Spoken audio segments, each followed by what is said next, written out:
Hey guys, so this week we went over plant growth habits, and to be honest, the concepts are pretty simple, and all these kids kind of already naturally know what a grass looks like. We're just kind of reinforcing the rules of how we define a grass and the rules of how we define a tree. So the concepts are simple. To be honest, the line transect survey is pretty simple too.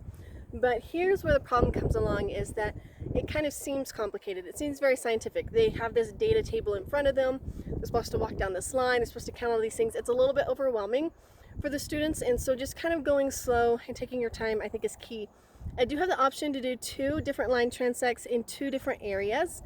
That worked out great for my teenagers because they can move fast. They get it fast.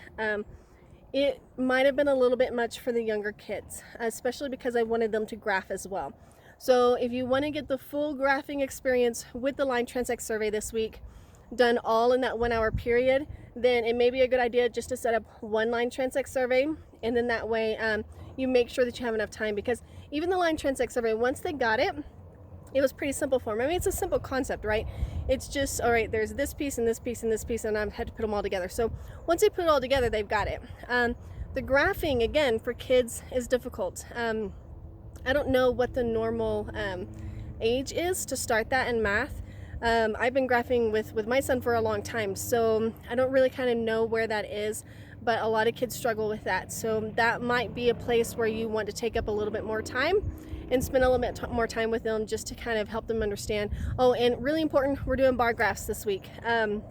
This is not the type of data where we do a line graph. So we've been doing line graphs with the temperature and the weather data, temperature and rain. And then this week we are doing bar graphs. And the reason we're doing bar graphs is because we're taking categorical data.